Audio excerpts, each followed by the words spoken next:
ใจสั่งว่าแสบนายในโยเจ็บ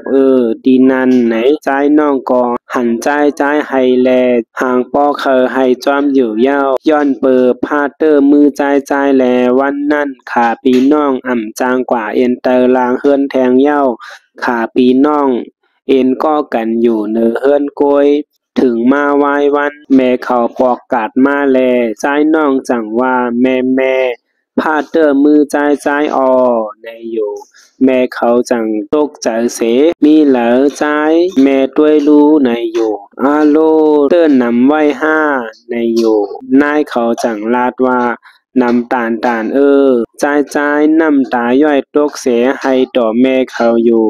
แม่เขาจังเจ็ดปันน้ำตาลูกใจมันเสอย่าปีให้แลแม่ซื้อทองห้างลีมาปันลูกใจ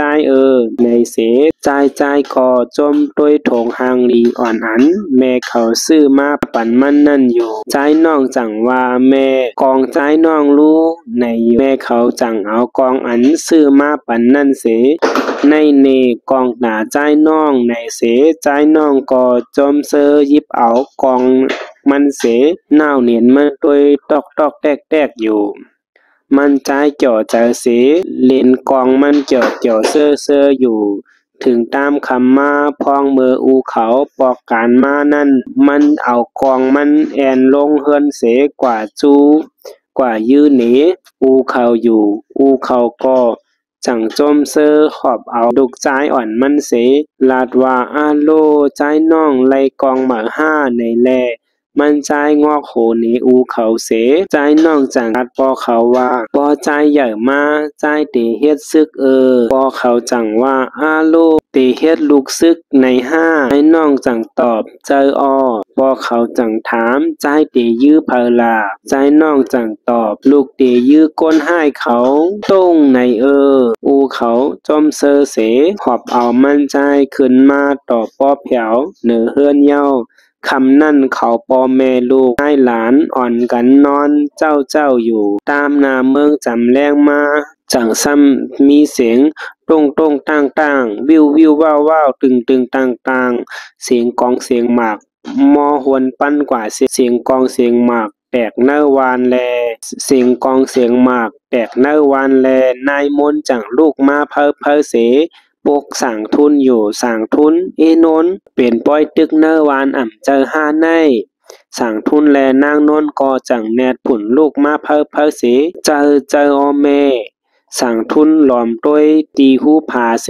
แม่ผายจ้านนั่นไพ่ไม่เฮือนอยู่เย้าป้อนั้นปลายล่วงเฮือนแลเสียงกองเสียงหมากก็แตกหม้อปันเสียงก้นห้องแสนห้องไห้โอนอ่านหม้อแม่ปันตรงตื่นกว่าเสียงตั้งวานเย้าแลย้อนเปอปูกองโกหมากแลเพอก็อ่ำตันเขไพ่เสอ่อนกันปลายหังเพอหังมัน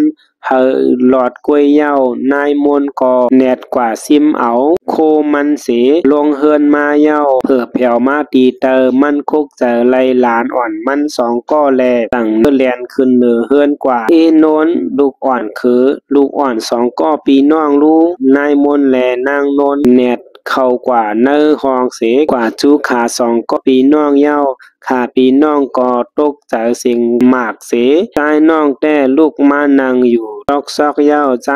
แต่กูเสให้อยู่โนนจังกว่าหอบเอาใจเสออกมาเย้าใจน้องกว่าจูนายสู่แลใจน้องก็แนดกว่าจันเอากองอ่อนมันเสซ้ำกองมาป้าสายถ่วงปีอายมันเย้านายเขาก็หอบเอาใจน้องลงเฮินมาเสนายมนจังลาดสั่งทุนว่าสั่งทุนอย่าปีแห้งเทิงแผวแนดเฮ็ดเพออีกหนึ่งแลสั่งทุนก็ตอบว่าแม่เฮาเขาเอาลูกอ่อนเสปลายทาอ่อนตาปลายทาคาแลในเสเขานายหลานสี่ก็อ่อนกันแอนลงเฮือนเสแอนมาเนอกิ่วเย้ากวนเนอกิ่วก็อ่อนกันตื่นซานเสปลายตายหังเผอหังมันจำปออวนปั้นไว้อยู่นายมนจังห้องโนน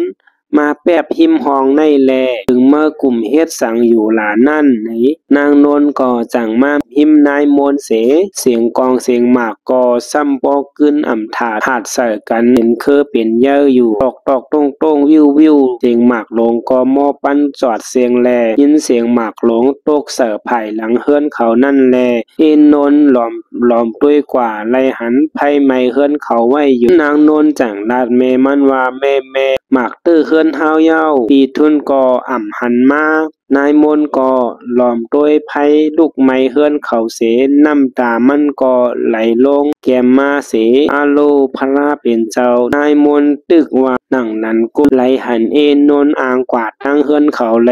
นายมนจังถามเอนนเมื่อตีกว่าแล้วนั่นนางนนจังตอบว่าข้าตีกว่าด้วยปีทุนอ่ำโหลกว่าเย้าเมื่อใครตายห้าเสียงกองเสียงหมากป้อเปลี่ยนตานน่าย